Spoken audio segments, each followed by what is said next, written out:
Well, what's up, good people? Mark Holmes here, and as always, I want to say thank you all for watching, commenting, subscribing, and being part of the Joe Boo Sports Report. Without you guys, as well as you ladies, you know that this literally does not work. I hope everybody's had a great weekend, great Saturday and stuff. Um, I've gotten some stuff done, a lot of work to do in the workshop. In fact, I got to go back up to my workshop. I've got a piece of artwork that's been carving for over 8 hours, and hopefully it's done now. Of course, our Cowboys are off tomorrow, which means the haters, I don't know what they're going to do. The Cowboys aren't playing, so what are they going to do?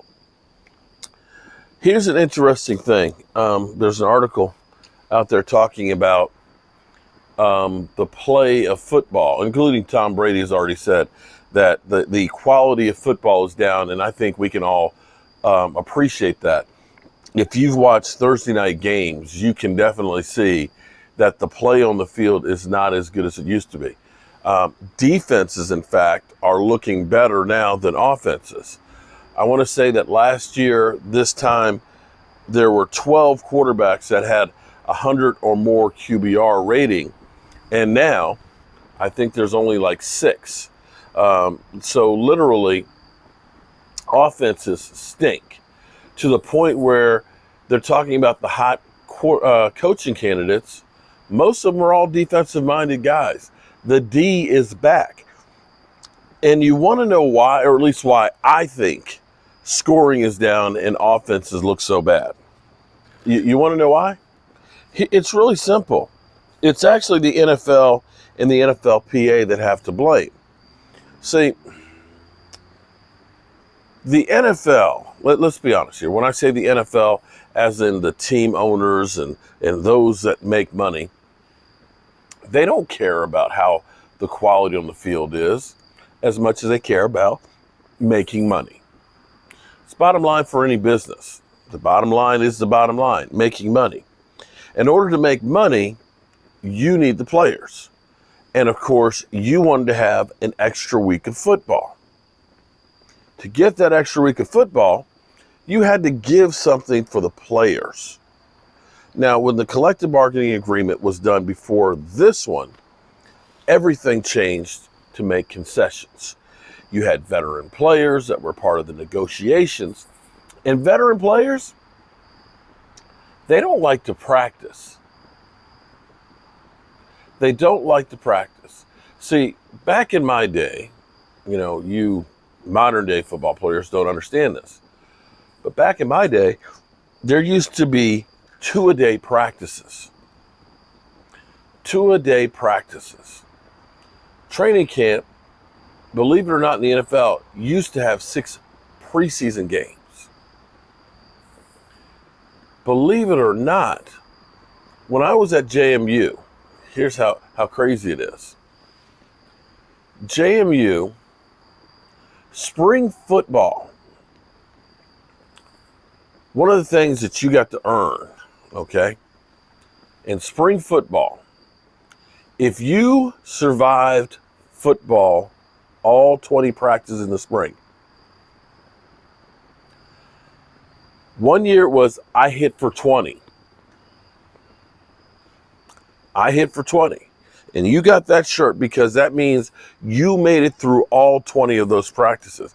And not everybody got one of those because not everybody made it through because people were injured. The next year, I survived spring brawl. We hit like regular old practices. We hit the sled. We hit each other. We had Tennessee drills. I mean, we went all out then. Spring football. Then come training camp. Coach Brzezicki ran it like boot camp. You had practice 7 a.m., brunch after that, meetings. Then you ended up having a special teams practice at 12. After that, you had a 4 o'clock practice in the evening. You practice. Well, here's the thing.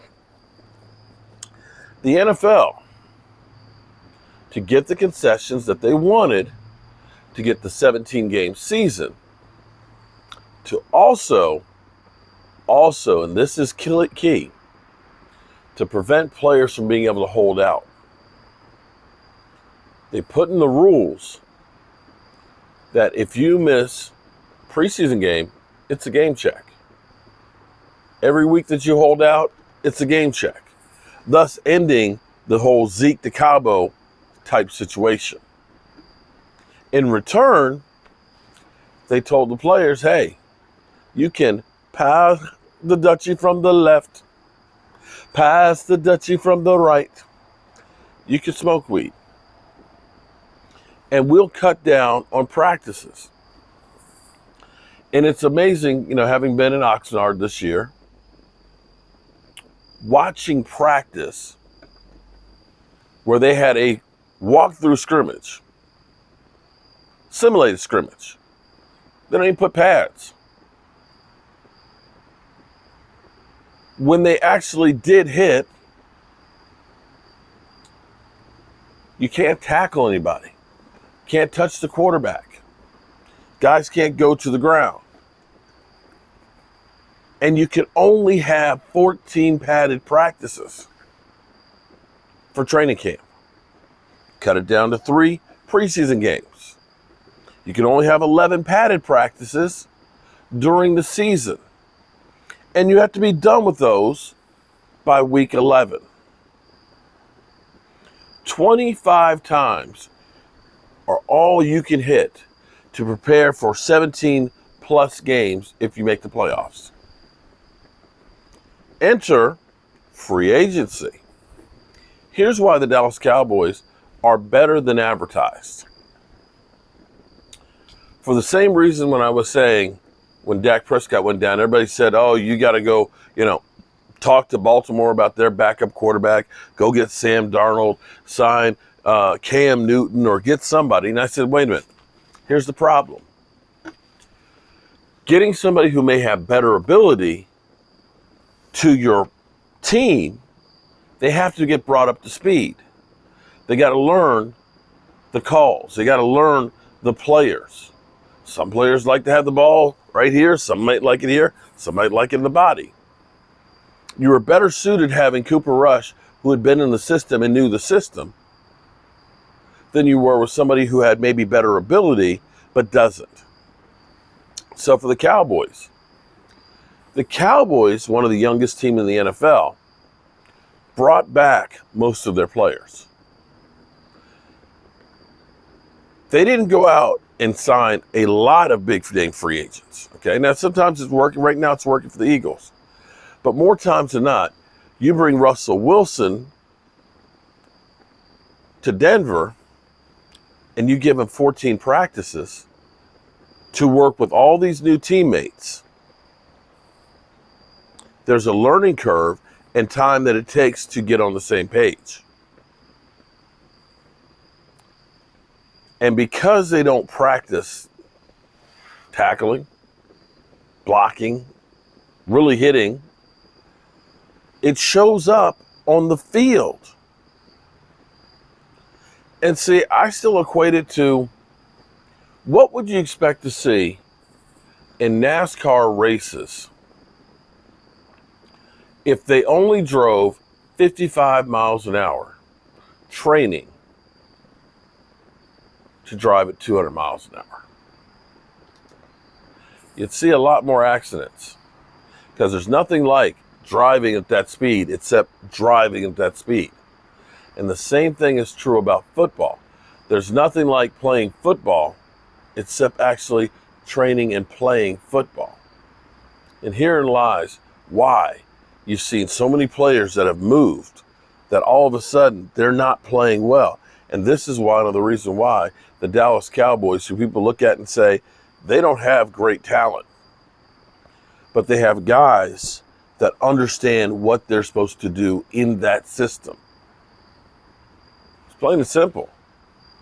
You want better product in the field? You're going to have to practice more. It's not rocket science. It's not. It's like flag football. We have one practice a week, and then we go out and play flag football on the weekends. Yeah, we know the plays, but Most of the time, you're kind of making that shit up as you go along. And it's not a well-oiled machine. So, that's what I got for you there, guys. Feels like a strange day because I didn't pick up the big sub. Didn't go out buying a whole bunch of different food and stuff like that. Like I said, won't have that much that I need to do first thing in the morning. I can kind of chill. But don't worry. We'll be here. We'll be live streaming. We'll be covering the games because there's some real important games that we got to follow tomorrow. And I'm going to go in here and check on the Inventables and see if that thing is done cutting that picture. I'll check you out a little bit later, guys.